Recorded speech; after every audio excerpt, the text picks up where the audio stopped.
유럽이 발칵 뒤집혔습니다. 프랑스 소르본 대학, 독일 괴팅겐 대학에서 긴급 보고서가 나왔어요.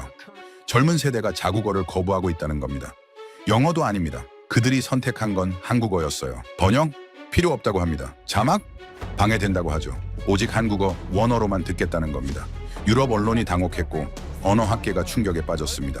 100년 지켜온 언어 자존심이 한국어 한마디에 무너졌습니다. 지금부터 유럽을 사로잡은 한국어의 충격 실화 시작합니다. 저는 파리 소르본 대학 언어학과에서 유럽 언어 소비 패턴을 연구하는 연구원입니다. 2019년 겨울, 저는 유럽연합 집행위원회가 발주한 프로젝트에 참여했어요. 주제는 명확했죠. 유럽 청소년들의 외국어 콘텐츠 소비 실태. 결론은 이미 나와 있었습니다. 유럽 애들은 자국어로 소비한다. 당연한 얘기였어요. 프랑스는 1994년 투봉법으로 프랑스어 사용을 법제화했습니다. 라디오 방송의 40%는 반드시 프랑스어 노래여야 하고 공공장소 간판도 프랑스어가 우선이에요. 외국 영화? 전부 프랑스어로 번역됩니다. 이건 단순한 정책이 아니었어요. 국가 정체성이었죠. 독일도 마찬가지였습니다. 베를린 자유대학 동료 교수가 제게 말했어요. 독일 사람들은 할리우드 영화도 독일어로 본다. 독일어가 아니면 이해가 안 된다고 생각한다. 실제로 독일 언어 산업 규모는 유럽 최대였어요. 스페인, 이탈리아도 똑같았습니다. 유럽은 자국어 절대주의 지역이었죠. 외국어 콘텐츠를 원어로 본다. 말도 안 되는 소리였습니다. 저는 설문조사 결과를 예상했어요. 프랑스 청소년 90% 이상이 프랑스어 번역본을 선호할 거라고요. 2020년 2월 결과가 나왔습니다. 15세에서 24세 응답자 3,200명 중 72%가 자국어 번역 콘텐츠를 선호한다고 답했어요. 저는 안도했습니다. 유럽은 여전히 유럽이었어요. 그런데 같은 해 6월 이상한 보고서가 제 책상에 올라왔습니다. 파리 15구 고등학교 교사가 쓴 현장 관찰 보고서였어요. 학생들이 한국 드라마를 한국어로 봅니다. 프랑스어 자막도 켜지 않습니다. 그냥 한국어 그대로 듣습니다. 저는 웃었어요. K-팝 팬들 얘기겠거니 했죠. 특수 집단일 거라고요. 그런데 7월, 8월 계속 비슷한 제보가 들어왔습니다. 리옹에서, 툴루즈에서, 보르도에서 전부 같은 내용이었어요. 청소년들이 한국어를 직접 듣고 있다는 겁니다. 저는 믿을 수 없었습니다. 프랑스 애들이 왜 한국어를 듣습니까? 언어학적으로 완전히 다른 구조인데요. 프랑스어는 인도유럽 어족이고 한국어는 교차어입니다. 어순도 반대고 발음 체계도 달라요. 그런데 번역 없이 원어로 듣는다고요? 9월이 되자 독일, 스페인, 이탈리아에서도 같은 현상이 보고됐습니다. 베를린 훔볼트 대학이 긴급 세미나를 열었어요. 주제는 유럽 청소년 언어 소비의 구조적 이탈이었죠. 저도 발표자로 초대받았습니다. 세미나장 분위기는 무거웠어요. 독일 언어학 교수 한 명이 말했습니다. 이건 일시적 유행이 아니다. 우리가 모르는 무언가가 진행 중이다. 저는 고개를 끄덕였지만 속으론 확신이 없었어요. 유럽 청소년들이 자국어를 버린다는 건 말이 안 됐습니다. 프랑스어, 독일어, 스페인어는 세계 3대 언어권이에요. 역사도 깊고 문화도 강력하고 사용 인구도 수억 명입니다. 그런데 한국어? 인구 5천만 명 언어를 배우겠다는 겁니까? 하지만 제 앞에 놓인 통계 자료는 명확했습니다. 2020년 상반기 프랑스 내 한국어 학습 앱 다운로드 수가 전년 대비 340% 증가했어요. 독일은 280%, 스페인은 420%였습니다. 이건 오차 범위가 아니었어요. 폭발이었죠. 저는 그날 밤 파리로 돌아가는 기차 안에서 생각했습니다. 도대체 한국어에 뭐가 있길래? 유럽 애들이 자국어를 버리고 한국어를 선택하는 이유가 뭡니까? 저는 답을 몰랐어요. 하지만 곧 알게 됐습니다. 그건 단순한 유행이 아니었어요. 언어 구조 자체의 문제였습니다. 저는 10월 한 달 동안 파리 11구에서 15구까지 고등학교 5곳을 직접 방문했어요. 학생들을 인터뷰했죠. 질문은 간단했습니다. 왜 한국어로 듣냐고요. 그들의 대답은 충격적이었어요. 프랑스어로 번역하면 느낌이 안 살아요. 한국어로 들어야 무슨 말인지 정확히 알겠어요. 17세 여학생이 말했습니다. 저는 되물었어요. 한국어를 이해한다는 거냐고요. 그 학생이 웃었습니다. 아니요. 다 이해 못해요. 근데 말투, 억양, 감정은 느껴져요. 그게 더 정확해요. 저는 혼란스러웠습니다. 의미를 다 이해하지 못하는데 더 정확하다니요? 언어학적으로 말이 안 되는 소리였어요. 그런데 같은 대답이 계속 나왔습니다. 독일, 스페인, 이탈리아에서도 똑같았어요. 청소년들은 한국어를 완벽히 이해하지 못하면서도 한국어로 듣는 게 더 낫다고 했습니다. 저는 이유를 찾아야 했어요. 2020년 11월, 저는 프랑스 국립과학연구센터 언어인지팀과 협업을 시작했습니다. 우리는 실험을 설계했어요. 프랑스 청소년 120명을 대상으로 같은 한국 드라마 장면을 3가지 방식으로 보여줬죠. 프랑스어 번역본, 프랑스어 자막 한국어 음성, 한국어 원본만, 그리고 내용 이해도와 감정 인지도를 측정했습니다. 결과는 12월에 나왔어요. 내용 이해도는 프랑스어 번역본이 가장 높았습니다. 당연했죠. 그런데 감정 인지도는 한국어 원본이 압도적이었어요. 프랑스어 번역본보다 42% 높았습니다. 저는 이해할 수 없었어요. 언어를 모르는데 감정을 더 잘 읽는다니요? 연구팀 책임자가 제게 설명했습니다. 한국어는 존댓말 체계가 7단계입니다. 프랑스어는 2단계죠. 한국어는 말투만으로 관계, 감정, 상황이 전달됩니다. 번역하면 그게 다 사라져요. 저는 깨달았습니다. 한국어는 단어 뜻만으로 소통하는 언어가 아니었어요. 말투, 어미, 억양 전체가 의미를 만들었습니다. 그래서 번역하면 정보는 전달되지만 감정은 증발하는 거였죠.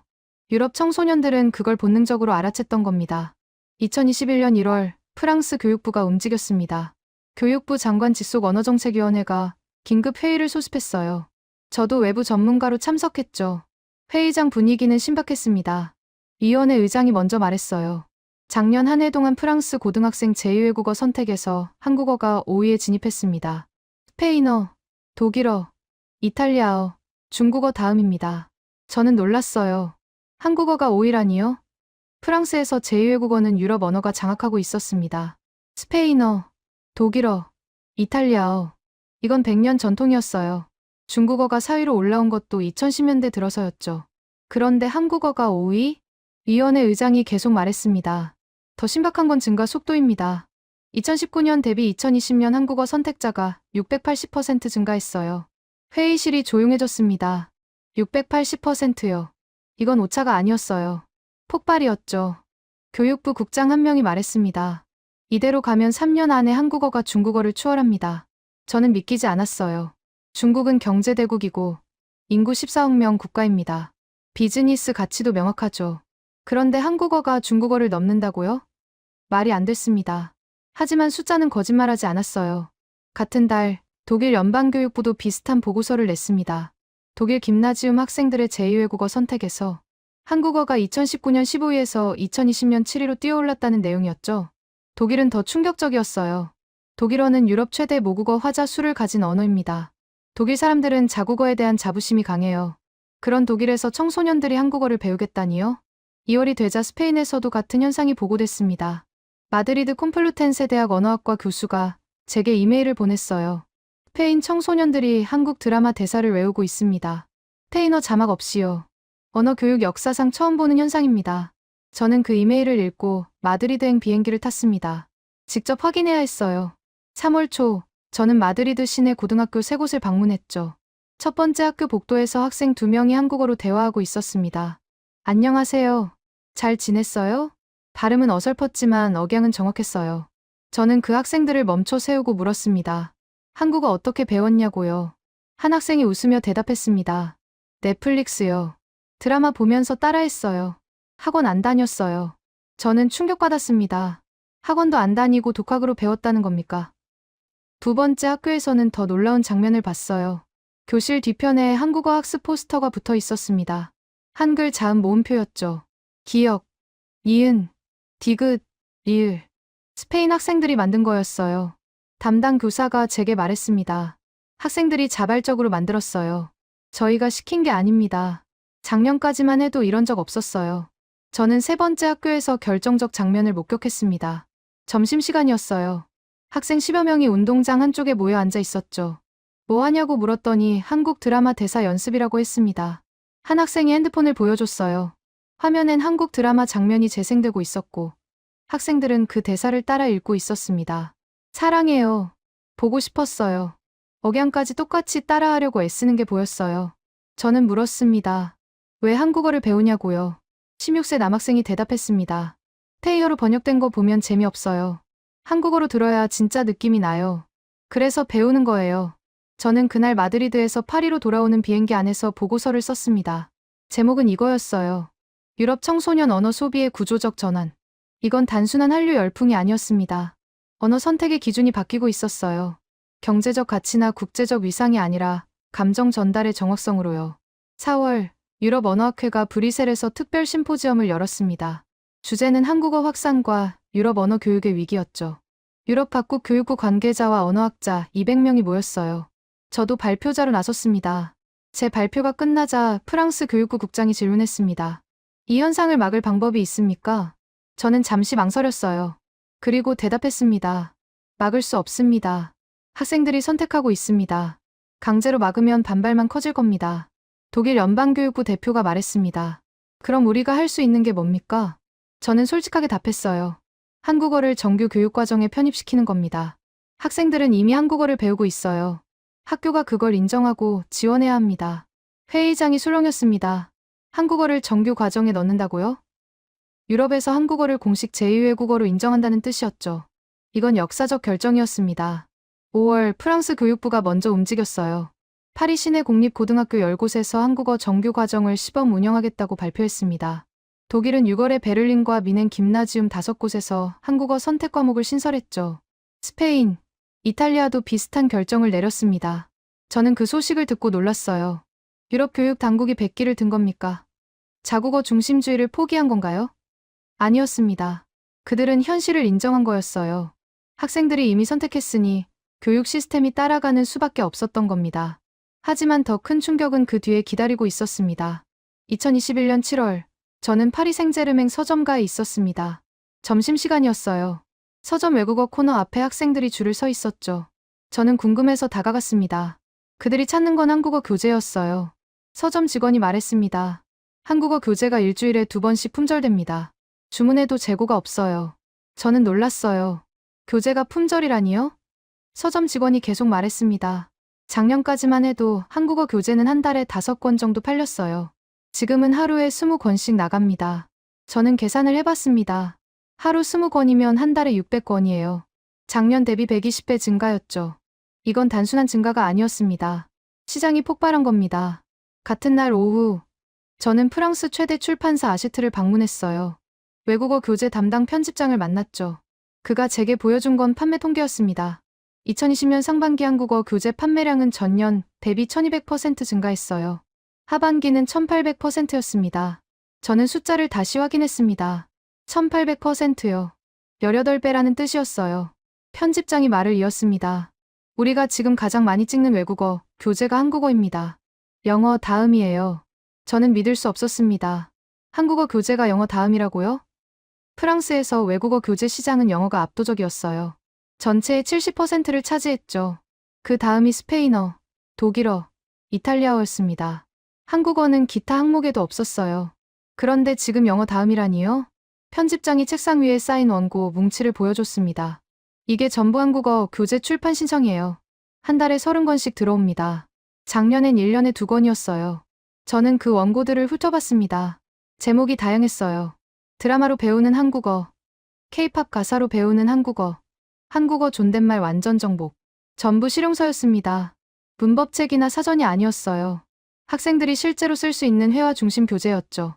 8월, 독일 프랑크푸르트 도서전에 참석했습니다. 세계 최대 출판 박람회였어요. 저는 외국어 교재 섹션으로 갔죠. 그곳에서 충격적인 장면을 봤습니다. 한국어 교재 부스가 독일어 교재 부스보다 컸어요. 독일 출판사 랑엔샤이트 담당자가 제게 말했습니다. 올해 우리 회사 외국어 교재 판매 1위가 한국어입니다. 영어를 제쳤어요. 저는 되물었습니다. 영어를 제쳤다고요? 독일에서 영어 교재 시장은 절대적이었어요. 학교 필수 과목이니까요. 그런데 선택 과목인 한국어가 영어를 넘었다는 겁니까? 담당자가 그래프를 보여줬습니다. 2021년 상반기 판매량이었어요. 영어 교재는 12만 부, 한국어 교재는 15만 부였습니다. 저는 그래프를 보고 또 봤어요. 숫자가 믿기지 않았거든요. 담당자가 설명했습니다. 영어는 학교에서 배우니까 교재 안 사도 됩니다. 한국어는 학교에서 안 가르치니까 교재를 사야 해요. 수요가 폭발한 겁니다. 저는 고개를 끄덕였지만 석연치 않았어요. 학교에서 안 가르치는 언어를 학생들이 돈 주고 교재 사서 도덕한다고요? 이건 정상적인 언어 학습 패턴이 아니었습니다. 9월, 스페인 바르셀로나 대학에서 열린 언어교육학회에 참석했습니다. 스페인 출판사 산티아나 대표가 발표를 했어요. 제목은 한국어 교재 시장의 예측 불가능한 성장이었죠. 그의 발표 내용은 충격적이었습니다. 2021년 스페인 내한국어 교재 판매량은 전년 대비 2300% 증가했습니다. 역대 최고 기록이에요. 2300%요. 23배였습니다. 청중석에서 탄성이 나왔어요. 산티아나 대표가 계속 말했습니다. 더 놀라운 건 구매층입니다. 10대가 60%, 20대가 30%예요. 학부모나 직장인이 아니라 학생들이 직접 삽니다. 저는 메모를 했습니다. 학생들이 직접 산다. 이게 핵심이었어요. 부모가 시켜서 배우는 게 아니라 본인들이 원해서 배우는 겁니다. 언어 교육에서 이런 경우는 거의 없었어요. 외국어는 보통 강제로 배우는 거니까요. 취업이나 진학 때문에요. 그런데 한국어는 달랐습니다. 누가 시키지 않았는데 학생들이 돈 내고 교재 사서 배웠어요. 발표가 끝나고 질의응답 시간이었습니다. 이탈리아 출판사 대표가 질문했어요. 이 성장세가 언제까지 갈 것 같습니까? 산티아나 대표가 대답했습니다. 최소 5년은 갑니다. 지금은 초기 단계예요. 저는 손을 들었습니다. 질문했죠. 초기 단계라는 근거가 뭡니까? 산티아나 대표가 웃었습니다. 한국어 교재 구매자 중 50%가 초급 교재를 삽니다. 중급은 30%, 고급은 10%예요. 피라미드 구조가 완벽합니다. 이건 시장이 막 형성되기 시작했다는 증거죠. 저는 이해했습니다. 지금 한국어를 배우는 학생들은 대부분 초보자였어요. 몇 년 뒤엔 중급, 고급으로 넘어갈 겁니다. 그럼 시장은 더 커지죠. 이건 일시적 유행이 아니었어요. 구조적 변화였습니다. 10월, 저는 런던으로 날아갔습니다.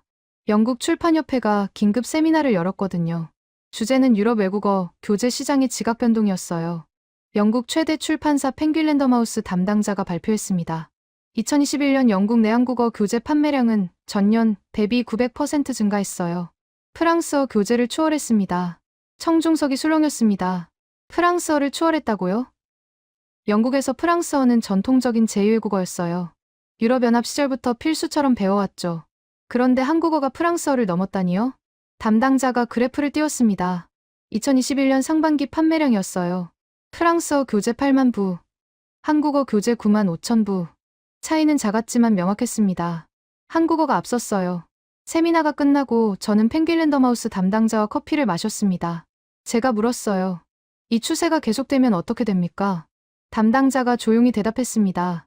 3년 안에 한국어가 영국 제2외국어 교재 시장 1위가 됩니다. 스페인어도 넘을 겁니다. 저는 커피잔을 내려놨습니다. 스페인어도 넘는다고요? 스페인어는 세계 4억 명이 쓰는 언어예요. 경제적 가치도 명확하죠. 그런데 한국어가 스페인어를 넘는다니요? 담당자가 말했습니다. 학생들은 경제적 가치로 언어를 선택하지 않습니다. 재미로 선택해요. 한국어가 재밌으니까 배우는 겁니다. 저는 그날 밤 호텔방에서 보고서를 정리했습니다. 결론은 명확했어요. 유럽 외국어 교육 시장이 재편되고 있었습니다. 경제 논리가 아니라 감정 논리로요. 그리고 그 중심에 한국어가 있었습니다. 2021년 11월, 저는 소르본 대학 총장실에 호출됐습니다. 긴급 회의였어요. 총장이 저를 포함한 언어학과 교수 5명을 불렀죠. 회의 주제는 간단했습니다. 한국어학과 신설 여부였어요. 총장이 말했습니다. 올해 신입생 지원서 중 300건이 한국어학과 개설을 요청했습니다. 작년엔 15건이었어요. 저는 놀랐습니다. 300건이요. 소르본 대학 신입생이 연간 2,000명 정도니까 15%가 요청한 겁니다. 이건 무시할 수 없는 숫자였어요. 언어학과 학과장이 반대했습니다. 한국어학과를 만들면 교수진은 어떻게 충원합니까? 한국어 전공 박사가 프랑스에 몇 명이나 됩니까? 총장이 서류를 펼쳤습니다. 현재 프랑스 내한국어 전공 박사는 12명입니다. 그중 8명이 이미 다른 대학에 있어요. 학과장이 말했습니다. 그럼 불가능합니다. 교수 없이 학과를 어떻게 엽니까? 총장이 저를 봤습니다. 한국에서 교수를 초빙하면 됩니다. 가능합니까? 저는 잠시 생각했어요. 그리고 대답했습니다. 가능합니다. 한국 대학들이 협조할 겁니다. 그렇게 소르본 대학 한국어학과 신설이 결정됐습니다. 2022년 3월 개설 예정이었어요. 프랑스 명문대 최초였죠. 같은 달 독일 하이델베르크 대학이 먼저 발표했습니다. 한국어학과를 신설한다고요. 2022년 1월부터 학생 모집을 시작한다고 했어요. 독일이 프랑스보다 빨랐습니다. 12월, 저는 베를린으로 날아갔습니다. 하이델베르크 대학 언어학부 학부장을 만났죠. 그가 제게 보여준 건 지원서 덤이었습니다. 한국어학과 정원은 30명입니다. 지원자가 2,100명이에요. 저는 계산을 했습니다. 경쟁률 70대 1이었어요. 이건 독일 대학 역사상 최고 경쟁률이었습니다. 의대보다 높았어요. 학부장이 말했습니다. 지원자 중 절반이 아비투어 만점자입니다. 독일 최상위권 학생들이 한국어를 선택하고 있어요. 저는 충격받았습니다. 최상위권 학생들이요. 독일에서 아비투어 만점자는 의대나 법대를 갑니다. 그게 전통이었어요. 그런데 한국어학과를 지원한다고요? 학부장이 지원서 한 장을 꺼내 보여줬습니다. 이 학생은 미넨 출신이에요. 아비투어 만점이고 부모님이 의사예요. 그런데 한국어학과를 지원했습니다. 저는 지원 동기를 읽었습니다. 간단했어요. 한국 드라마를 보면서 한국어의 감정 표현 체계에 매료됐습니다. 언어학적으로 연구하고 싶습니다. 이 학생은 한국어를 직업수단으로 보지 않았어요. 학문으로 본 겁니다. 저는 놀랐습니다. 독일 최상위권 학생이 한국어를 학문 대상으로 선택했다는 게 믿기지 않았거든요. 2022년 1월 스페인 마드리드 콤플루텐세 대학이 한국어학과를 신설했습니다. 정원은 40명, 지원자는 1,800명이었어요. 경쟁률 45대 1이었죠. 이탈리아 밀라노 대학은 2월에 발표했습니다. 한국어학과 신설, 정원 25명, 지원자 1,200명, 경쟁률 48대 1이었어요. 저는 유럽 대학들의 움직임을 정리했습니다. 2022년 상반기까지 유럽 주요 대학 12곳이 한국어학과를 신설했어요. 프랑스 4곳, 독일 3곳, 스페인 2곳, 이탈리아 2곳, 영국 1곳이었죠. 이건 역사적 사건이었습니다. 유럽 대학들이 동시다발적으로 동아시아 언어학과를 신설한 건 중국어 이후 처음이었거든요. 3월 유럽대학협회가 브뤼셀에서 긴급 총회를 열었습니다. 의제는 하나였어요. 한국어 교육 수요 급증에 대한 대응 방안. 유럽 28개국 대학 총장 60명이 모였죠. 저도 자문위원으로 참석했습니다. 프랑스 소르본 대학 총장이 먼저 발언했어요. 우리 대학 한국어 강좌 수강 신청이 10분 만에 마감됐습니다. 1,000명 정원에 3,000명이 신청했어요. 독일 미넨 대학 총장이 말했습니다. 우리도 마찬가지입니다. 한국어 강좌를 3개 더 개설했는데도 부족해요. 영국 옥스퍼드 대학 대표가 손을 들었습니다. 옥스퍼드는 한국어 강좌가 없습니다. 학생들이 청원서를 냈어요. 500명이 서명했습니다. 저는 옥스퍼드 대표를 봤습니다. 옥스퍼드가 학생 청원으로 강좌를 연다고요? 옥스퍼드는 800년 역사의 대학이에요. 전통과 권위를 중시하는 곳이죠. 그런 곳이 학생 요구에 따라 움직인다는 게 놀라웠습니다. 회의는 3시간 동안 이어졌어요. 결론은 명확했습니다. 유럽대학협회 차원에서 한국어 교육표준 커리큘럼을 만들기로 했죠. 그리고 한국 대학들과 교수교류 협정을 체결하기로 했습니다. 회의가 끝나고 저는 벨기에 루벤 대학 언어학과 교수와 이야기를 나눴습니다. 그가 제게 말했어요. 이건 언어 교육사의 전환점입니다. 유럽이 비유럽 언어를 자발적으로 받아들인 건 로마 시대 이후 처음이에요. 저는 그 말에 동의했습니다. 로마 시대 이후 처음이라니요. 2000년 만의 변화였습니다. 유럽은 항상 자기 언어를 수출했어요. 라틴어, 프랑스어, 영어. 유럽 언어가 세계로 퍼졌죠. 그런데 지금은 반대였습니다. 유럽이 다른 대륙의 언어를 배우고 있었어요. 4월, 저는 파리 한국문화원을 방문했습니다. 한국어 강좌 등록 현장을 보고 싶었거든요. 오전 9시 문화원 앞에 줄이 서 있었어요. 100명은 넘었습니다. 전부 한국어 강좌 등록하러 온 사람들이었죠. 문화원 직원이 제게 말했습니다. 작년까지만 해도 한국어 강좌는 한 달에 한 번 개설했어요. 수강생이 15명 정도였죠. 지금은 일주일에 3번 개설하는데도 자리가 없습니다. 저는 줄 서 있는 사람들을 관찰했습니다. 대부분 젊었어요. 10대 후반에서 20대 초반이었죠. 한 여학생에게 물었습니다. 왜 한국어를 배우냐고요. 그 학생이 웃으며 대답했어요. 한국 드라마 볼 때 자막 없이 보고 싶어요. 한국어로 들으면 감정이 더 잘 느껴지거든요. 또 같은 대답이었습니다. 감정 전달. 이게 핵심이었어요. 유럽 청소년들은 한국어가 감정을 더 정확히 전달한다고 믿었습니다. 그래서 배우는 거였죠. 저는 그날 오후 연구실로 돌아와 데이터를 정리했습니다. 2022년 상반기 기준 유럽 내 한국어 학습자 수는 약 30만 명으로 추정됐어요. 2020년 대비 15배 증가였습니다. 이 중 절반이 10대와 20대였죠. 저는 보고서 결론을 썼습니다. 유럽 청소년들이 한국어를 선택하는 이유는 경제적 가치가 아니라 감정적 공명이다. 한국어는 유럽 언어보다 감정 전달 체계가 정교하고 청소년들은 그걸 본능적으로 인지했다. 하지만 저는 여전히 의문이 있었습니다. 정말 한국어가 감정 전달에서 우위에 있는 걸까요? 아니면 단순히 유행일까요? 답을 찾으려면 더 깊이 파고들어야 했습니다. 2022년 5월, 저는 추리히 연방공과대학 언어인지연구소에 있었습니다. 유럽 최고 수준의 언어 연구 기관이었어요. 저는 그곳 연구팀과 공동 프로젝트를 시작했죠. 주제는 명확했습니다. 한국어의 감정 전달 메커니즘 분석. 우리는 과학적으로 증명하고 싶었어요. 정말 한국어가 감정 전달에서 우위에 있는지를요. 연구팀장 토마스 슈미트 교수가 실험 설계를 설명했습니다. 유럽 청소년 200명을 대상으로 같은 상황을 5개 언어로 들려줍니다. 한국어, 영어, 프랑스어, 독일어, 스페인어, 그리고 감정인지 정확도를 측정하는 겁니다. 저는 고개를 끄덕였습니다. 시험은 6월부터 시작됐어요. 우리는 같은 대사를 5개 언어로 녹음했습니다. 예를 들면 이런 거였죠. 미안해요. 제가 잘못했어요. 이 문장을 한국어로는 3가지 버전으로 녹음했습니다. 반말, 존댓말, 격식체. 영어는 1가지였어요. 프랑스어는 2가지, 독일어는 2가지, 스페인어는 2가지였죠. 시험 참가자들에게 각 언어 버전을 들려주고 물었습니다. 화자가 얼마나 미안해하는지 1점부터 10점까지 평가하라고요. 그리고 화자와 청자의 관계를 추측하라고 했습니다. 7월, 1차 결과가 나왔습니다. 충격적이었어요. 한국어 버전에서 참가자들의 감정 인지 정확도가 87%였습니다. 영어는 62%, 프랑스어는 68%, 독일어는 64%, 스페인어는 65%였어요. 슈미트 교수가 말했습니다. 차이가 통계적으로 유의미합니다. 한국어가 압도적이에요. 저는 데이터를 다시 확인했습니다. 87%요. 이건 오차가 아니었어요. 명확한 차이였습니다. 그런데 왜일까요? 우리는 2차 실험을 설계했습니다. 이번엔 화자와 청자 관계를 맞추는 거였어요. 같은 대사를 친구 사이, 상사와 부하 사이, 부모와 자식 사이로 녹음했죠. 참가자들에게 들려주고 관계를 맞추라고 했습니다. 8월, 2차 결과가 나왔어요. 더 충격적이었습니다. 한국어에서 관계 추측 정확도가 92%였어요. 영어는 48%, 프랑스어는 53%, 독일어는 55%, 스페인어는 52%였습니다. 슈미트 교수가 탄성을 질렀습니다. 이건 말이 안 됩니다. 92%라니요. 저는 실험 과정을 재검토했어요. 혹시 오류가 있나 싶었죠. 하지만 없었습니다. 데이터는 정확했어요. 참가자들은 한국어를 거의 완벽하게 이해하지 못했습니다. 단어 뜻을 몰랐어요. 그런데 관계는 맞췄습니다. 어떻게요? 우리는 녹음 파일을 분석했습니다.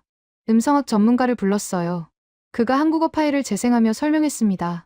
한국어는 어미 변화가 극단적입니다. 해요체, 하십시오체, 해체, 하우체. 같은 의미인데 어미만 바뀌면 관계가 달라져요. 유럽 언어엔 이런 게 없습니다. 저는 이해했습니다. 한국어는 어미로 관계를 표시하는 언어였어요. 친구한테는 해, 상사한테는 합니다. 손님한테는 하십시오. 이게 자동으로 관계를 드러냈죠. 유럽 언어는 달랐습니다. 영어는 관계와 무관하게 같은 문장 구조를 씁니다. 프랑스어는 to the 부하를 쓰지만 격식의 차이일 뿐 관계를 명확히 표시하진 않아요. 9월, 우리는 3차 실험을 진행했습니다. 이번엔 감정 종류를 구분하는 거였어요. 기쁨, 슬픔, 분노, 놀람, 두려움. 5가지 감정을 같은 문장으로 표현하게 했죠. 그리고 참가자들에게 감정을 맞추라고 했습니다. 10월, 3차 결과가 나왔습니다. 결정타였어요. 한국어에서 감정 구분 정확도가 90%였습니다. 영어는 61%, 프랑스어는 67%, 독일어는 63%, 스페인어는 65%였어요. 슈미트 교수가 저를 봤습니다. 이제 확실합니다. 한국어는 구조적으로 감정 전달에 최적화된 언어예요. 저는 물었습니다. 어떻게요? 교수가 화이트보드에 그림을 그렸습니다. 유럽 언어는 단어와 억양으로 감정을 전달합니다. 한국어는 거기에 어미 변화가 추가돼요. 정보 전달 채널이 하나 더 있는 겁니다. 저는 이해했습니다. 유럽 언어는 2차원이었어요. 단어와 억양. 한국어는 3차원이었습니다. 단어, 억양, 어미. 정보량이 더 많았죠. 그래서 감정 전달이 정확한 겁니다. 교수가 계속 설명했어요. 게다가 한국어는 높임법이 체계적입니다. 주체 높임, 상대 높임, 객체 높임. 3가지가 동시에 작동해요. 이건 동아시아 언어 중에서도 독특합니다. 저는 메모를 했습니다. 주체 높임, 상대 높임, 객체 높임. 예를 들면 이런 거였어요. 할아버지가 밥을 드신다.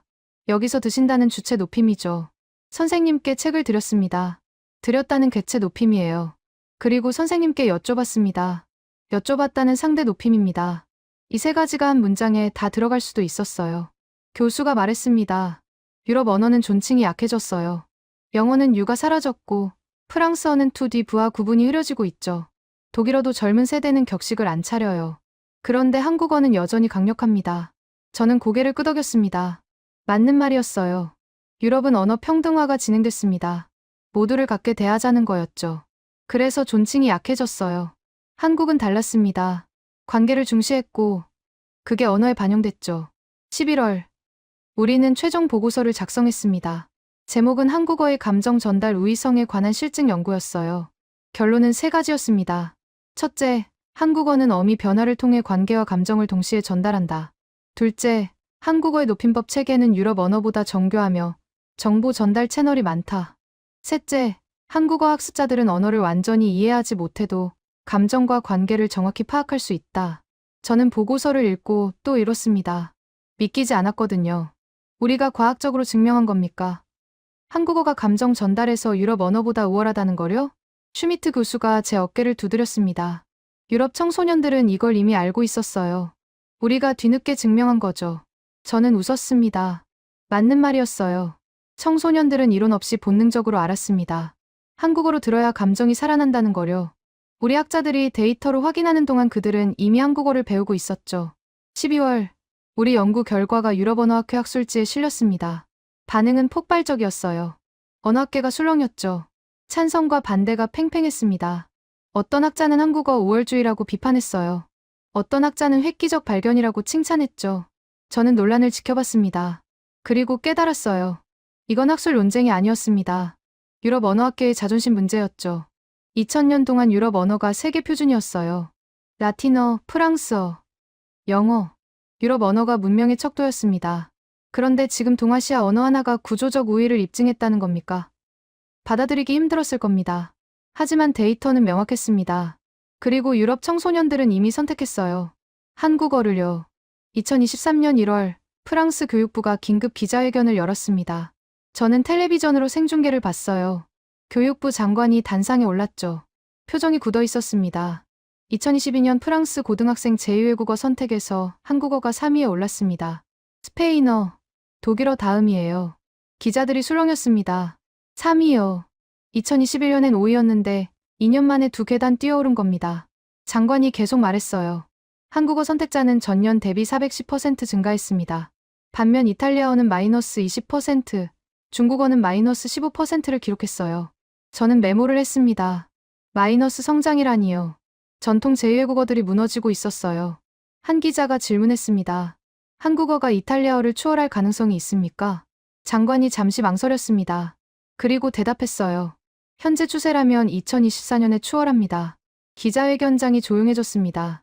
이탈리아어 추월이라니요. 이탈리아어는 프랑스와 역사적으로 깊은 언어예요. 르네상스 시대부터 교류했죠. 문화적으로도 가까웠습니다. 그런 이탈리아어를 한국어가 넘는다고요?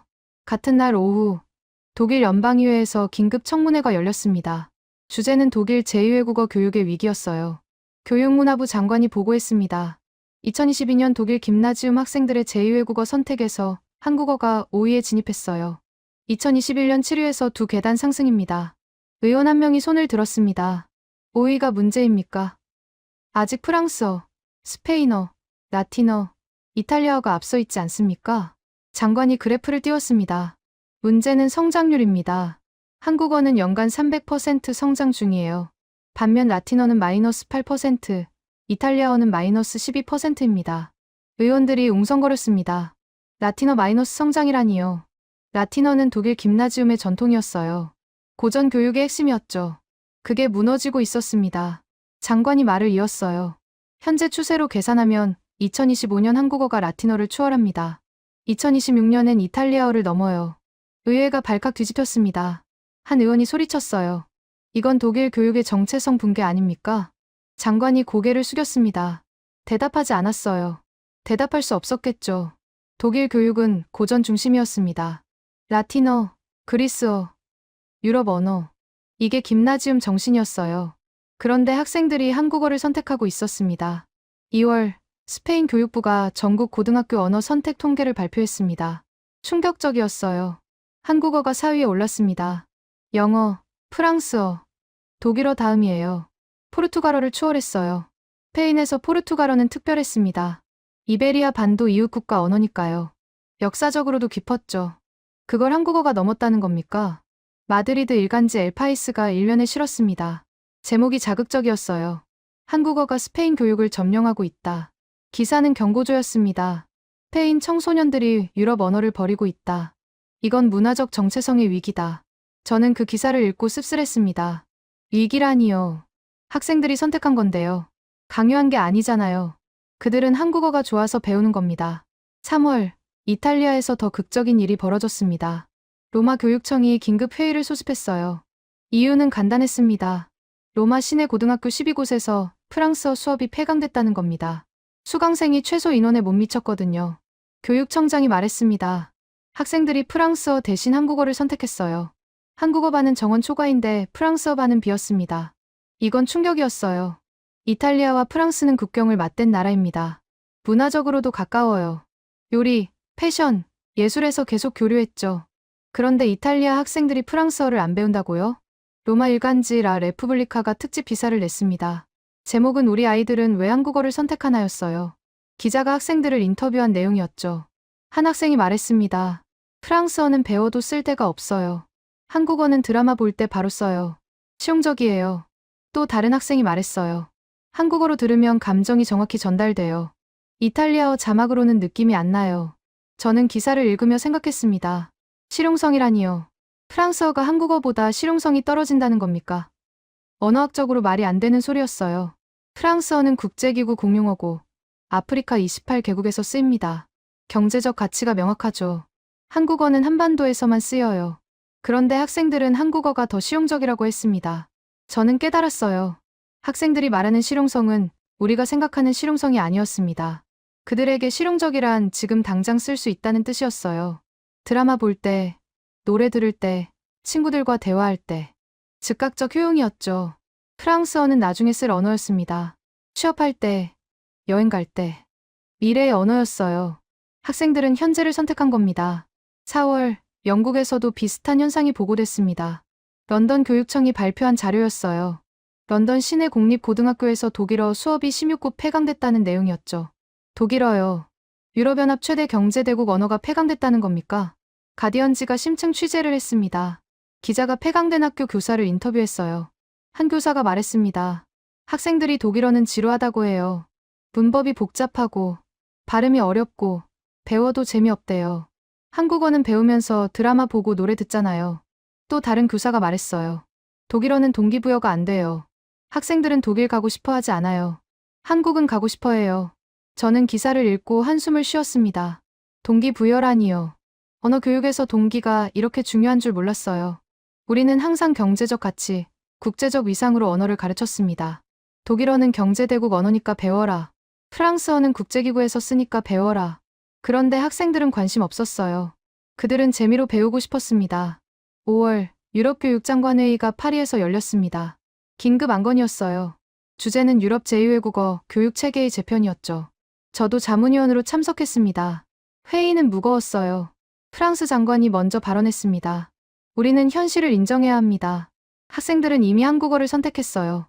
우리가 막을 수 없습니다. 독일 장관이 반박했습니다. 한국어를 정규 과정에 넣으면 유럽 언어는 어떻게 됩니까? 우리 문화 정체성이 무너집니다.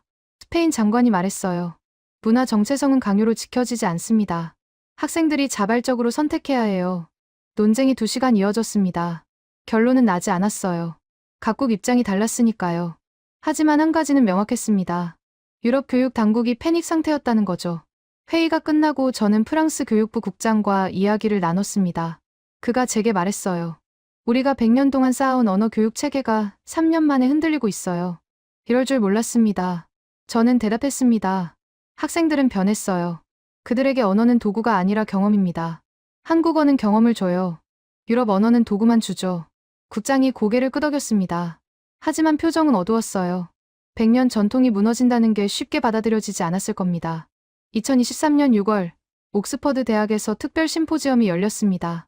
주제는 한국어 현상과 유럽 언어 교육의 미래였어요. 저는 기조연설자로 초대받았죠. 강당엔 유럽 각국 언어학자 300명이 모였습니다. 저는 단상에 올랐어요. 화면에 그래프를 띄웠습니다. 2020년부터 2023년까지 유럽 내 한국어 학습자 수 변화였죠. 선이 거의 수직으로 치솟았습니다. 저는 말했습니다. 2020년 유럽 한국어 학습자는 약 2만 명이었어요. 2023년 현재 80만 명입니다. 40배 증가했죠. 청중석에서 탄성이 나왔습니다. 저는 계속했어요. 이건 단순한 유행이 아닙니다. 구조적 변화예요. 학생들은 감정 전달이 정확한 언어를 선택하고 있습니다. 한 교수가 손을 들었습니다. 독일 하이델베르크 대학 언어학과장이었어요. 그렇다면 유럽 언어는 감정 전달에 실패했다는 겁니까? 저는 신중하게 대답했습니다. 실패가 아니라 방식의 차이입니다. 유럽 언어는 내용 전달에 최적화됐어요. 한국어는 관계와 감정 전달에 최적화됐죠. 그 교수가 다시 물었습니다. 그럼 유럽 언어 교육은 어떻게 해야 합니까? 저는 잠시 생각했습니다. 그리고 대답했어요. 한국어를 배워야 합니다. 우리가요. 강당이 조용해졌습니다. 제 말은 명확했어요. 언어학자들이 한국어를 연구해야 한다는 거였죠. 학생들이 왜 한국어를 선택하는지 이해하려면 직접 배워야 했습니다. 발표가 끝나고 질의응답 시간이었어요. 프랑스 소르본 대학 교수가 질문했습니다. 한국어의 높임법 체계를 유럽 언어에 적용할 수 있습니까? 저는 고개를 저었습니다. 불가능합니다. 언어는 문화의 산물이에요. 한국 문화는 관계 중심이고 유럽 문화는 개인 중심이죠. 문화가 다르면 언어 구조도 다릅니다. 영국 케임브리지 대학 교수가 말했어요. 그럼 우리는 어떻게 해야 합니까? 손 놓고 지켜봐야 합니까? 저는 대답했습니다. 인정해야 합니다. 한국어가 특정 영역에서 우위에 있다는 거요. 그리고 배워야 해요. 우리 학생들처럼요. 심포지엄 이후 변화가 시작됐습니다. 7월, 옥스퍼드 대학이 한국어학과 신설을 발표했어요. 케임브리지 대학도 8월에 뒤따랐죠. 영국 양대 명문대가 움직인 겁니다. 9월, 저는 베를린 자유대학 언어학과에서 특강을 했습니다. 주제는 한국어 문법 구조의 이해였어요. 청중은 교수들이었죠. 학생이 아니라요. 강의 중간에 한 교수가 질문했습니다. 한국어를 배우면 우리 연구에 도움이 됩니까? 저는 고개를 끄덕였습니다. 도움이 아니라 필수입니다. 학생들이 무엇을 원하는지 이해하려면 그들이 배우는 언어를 알아야 해요. 강의가 끝나고 교수 15명이 제게 다가왔습니다. 전부 같은 질문이었어요. 한국어 어떻게 배우냐고요. 저는 온라인 강좌를 추천했습니다. 그들은 진지하게 메모했어요. 10월, 파리에서 놀라운 소식이 들렸습니다. 소르본 대학 언어학과 교수 20명이 한국어 기초반에 등록했다는 거예요. 교수들이 학생 신분으로 한국어를 배우기 시작한 겁니다. 저는 소르본 한국어 강좌를 방문했습니다. 교실 뒤편에 교수들이 앉아 있었어요. 50대, 60대 교수들이 한글 자모를 익히고 있었죠. 기역, 니은, 디귿. 발음이 어색했지만 열심이었습니다. 수업 후 한 교수와 이야기를 나눴어요. 프랑스어 문법 전공 교수였습니다. 그가 제게 말했어요. 처음엔 자존심 상했어요. 50년 언어를 연구했는데 새로 배워야 한다니요. 근데 배우다 보니 이해가 됐습니다. 왜 학생들이 한국어를 선택하는지요. 저는 물었습니다. 뭐가 이해됐냐고요. 교수가 대답했어요. 한국어는 말하는 순간 관계가 결정돼요. 해요, 합니다, 하십시오. 이게 자동으로 상대를 정의하죠. 프랑스어는 안 그래요. 투나 부하를 써도 관계가 모호해요. 한국어는 명확합니다. 저는 고개를 끄덕였습니다. 그 교수는 50년 만에 새로운 걸 배운 겁니다. 언어가 관계를 정의할 수 있다는 거요. 11월, 독일 언어학회가 프랑크푸르트에서 연례 학술대회를 열었습니다. 올해 특별 세션이 생겼어요. 한국어 연구 방법론이었죠. 저도 발표자로 참석했습니다. 제 발표 제목은 한국어 높임법과 유럽 언어 존칭의 비교였어요. 청중석엔 독일 언어학자 100명이 앉아 있었죠. 저는 예문을 보여줬습니다. 한국어로 밥 먹었어요는 관계에 따라 6가지로 표현됩니다. 먹었어, 먹었어요, 먹었습니다, 먹었소, 드셨어요, 잡수셨습니다. 독일어는 2가지예요. 게게센과 게게센 하벤지요. 청중이 메모했습니다. 한 학자가 질문했어요. 그렇다면 한국어는 독일어보다 복잡합니까? 저는 고개를 저었습니다. 복잡한 게 아니라 정교한 겁니다. 정보가 많아요.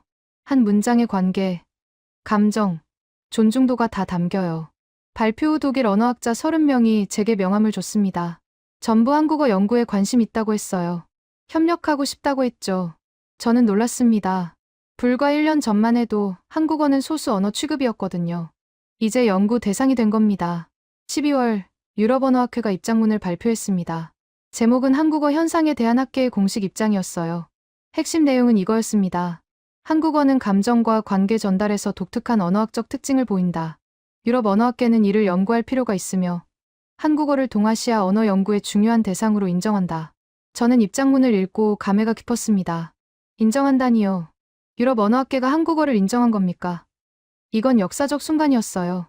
2000년 동안 유럽은 자기 언어만 연구했습니다. 라틴어, 그리스어, 게르만어, 로망스어. 전부 유럽 언어였죠. 비유럽 언어는 연구 대상이 아니었어요. 식민지 언어 정도로 취급했습니다. 그런데 지금 한국어를 정식 연구 대상으로 인정한 겁니다. 이유는 명확했어요. 학생들이 선택했으니까요. 학자들은 현실을 무시할 수 없었습니다. 저는 그날 밤 연구실에서 보고서를 정리했습니다. 2023년은 전환점이었어요. 유럽 언어학계가 한국어를 인정한 해였죠. 반발에서 연구로, 거부에서 수용으로 바뀐 겁니다. 창밖으론 눈이 내리고 있었어요. 파리의 겨울이었습니다. 저는 창문을 바라보며 생각했죠. 내년엔 어떤 변화가 올까요? 학생들은 계속 한국어를 선택할까요? 아니면 다시 유럽 언어로 돌아갈까요? 하지만 저는 알고 있었습니다. 돌아가지 않을 거라고요. 학생들은 이미 경험했어요. 한국어로 들었을 때의 그 명확함을요. 번역으로는 느낄 수 없는 감정을요. 일단 경험하면 돌아갈 수 없습니다. 언어는 그런 거니까요. 2024년 3월, 저는 브뤼셀 유럽연합본부에 있었습니다. 유럽연합 교육문화집행위원회가 역사적 발표를 준비하고 있었어요. 저는 자문위원으로 참석했죠. 회의실엔 27개 회원국 교육부 대표들이 앉아 있었습니다. 집행위원장이 단상에 올랐어요. 손에 든 건 보고서였습니다. 오늘 우리는 유럽연합 공식 제2외국어 목록에 한국어를 추가합니다. 박수가 터졌습니다. 저는 놀랐어요. 유럽연합 공식 제2외국어라니요. 이건 엄청난 의미였습니다. 유럽연합은 24개 공식 언어를 갖고 있어요. 전부 회원국 언어죠. 제2외국어 목록은 따로 있었는데 영어, 프랑스어, 독일어, 스페인어, 중국어, 아랍어였습니다. 여기에 한국어가 추가된 겁니까? 집행위원장이 계속 말했습니다. 2024년부터 유럽연합 회원국은 한국어를 정규 제2외국어 선택지로 제공해야 합니다. 교재 개발과 교사 양성을 위한 예산은 유럽연합이 지원하겠습니다. 저는 메모를 했습니다. 유럽연합 예산 지원이라니요. 이건 단순한 인정이 아니었어요. 적극적 육성이었죠. 회의 후 프랑스 대표가 제게 다가왔습니다. 우리가 졌습니다. 학생들에게요. 저는 웃었습니다. 진 게 아니라고요. 배운 거라고요. 그가 고개를 끄덕였어요. 맞습니다. 우리가 배웠죠. 언어는 강요가 아니라 선택이라는 거요. 같은 달 독일 연방교육부가 새 정책을 발표했습니다. 2025년부터 모든 김나지움에 한국어 교사를 배치한다는 내용이었어요. 예산은 연간 3억 유로였죠. 독일 정부가 한국어 교육에 3억 유로를 투자한다고요? 이건 중국어 교육 예산보다 많았습니다. 4월, 저는 서울로 날아갔습니다. 한국 교육부 초청이었어요. 유럽 한국어 교육 현황을 보고하러 간 거였죠. 서울 세종문화회관 대강당에서 발표했습니다. 청중은 한국 교육 관계자 500명이었어요. 저는 그래프를 띄웠습니다. 2024년 현재 유럽 한국어 학습자는 120만 명으로 추정됩니다. 2020년 대비 60배 증가했어요. 청중이 술렁였습니다. 저는 계속했습니다. 유럽 주요 대학 47곳이 한국어학과를 운영 중입니다. 3년 전엔 5곳이었어요. 박수가 나왔습니다. 저는 마지막 슬라이드를 띄웠어요. 가장 중요한 건 이겁니다. 학생들이 자발적으로 선택했다는 거예요. 누가 시키지 않았습니다. 한국어가 좋아서 배운 겁니다. 발표가 끝나고 질의응답 시간이었습니다. 한국 교육부 국장이 질문했어요. 유럽 학생들이 한국어를 배우는 가장 큰 이유가 뭡니까? 저는 잠시 생각했습니다. 그리고 대답했죠. 명확함입니다. 한국어는 관계와 감정을 명확히 전달해요. 유럽 언어는 모호할 때가 많죠. 학생들은 명확한 걸 원합니다. 국장이 다시 물었습니다. 이 현상이 계속될까요? 저는 고개를 끄덕였습니다. 계속됩니다. 이건 유행이 아니라 구조 변화예요. 한번 경험한 명확함은 포기할 수 없습니다. 5월, 저는 파리로 돌아왔습니다. 소르본 대학의 새 건물이 들어서고 있었어요. 한국학관이었습니다. 5층짜리 건물로 한국어학과, 한국문화연구소, 한국어 도서관이 들어갈 예정이었죠. 완공은 2025년 3월이었어요. 저는 공사장을 바라보며 생각했습니다. 불과 5년 전만 해도 상상할 수 없는 일이었어요. 소르본의 한국학관이라니요. 이건 프랑스가 한국을 어떻게 보는지 보여주는 상징이었습니다. 6월, 유럽 언론이 특집 기사를 쏟아냈습니다. 독일 슈피겔츠가 한국어가 유럽을 정복한 방법이란 제목으로 10페이지 기사를 냈어요. 영국 가디언은 왜 우리 아이들은 한국어를 배우나를 일주일 연재했죠. 프랑스 르몽드는 한국어 현상, 유럽 교육의 미래를 표지 스토리로 다뤘습니다. 저는 기사들을 읽으며 흥미로웠어요. 논조가 바뀌었거든요. 2021년엔 위기였습니다. 유럽 언어가 무너진다. 정체성이 흔들린다. 그런 시기였죠. 2024년엔 달랐어요. 기회였습니다. 새로운 언어를 배운다. 문화가 확장된다. 긍정적이었어요. 7월, 저는 마드리드 콤플루텐세 대학에서 여름 특강을 했습니다. 수강생은 유럽 각국에서 온 한국어 교사 150명이었어요. 그들은 올해부터 학교에서 한국어를 가르칠 예정이었죠. 한 교사가 질문했습니다. 스페인 바르셀로나에서 왔다고 했어요. 학생들이 한국어 문법이 어렵다고 해요. 어떻게 가르쳐야 합니까? 저는 대답했습니다. 문법부터 가르치지 마세요. 표현부터 가르치세요. 안녕하세요. 감사합니다. 사랑해요. 이런 거요. 학생들은 쓰고 싶어서 배웁니다. 문법은 나중에 따라와요. 교사들이 메모했습니다. 또 다른 교사가 손을 들었어요. 독일 미넨에서 왔다고 했죠. 학생들이 한국 드라마 대사를 외워와요. 제가 가르치지도 않았는데요. 저는 웃었습니다. 그게 최고의 학습법입니다. 학생들은 이미 스스로 배우고 있어요. 선생님은 방향만 잡아주세요.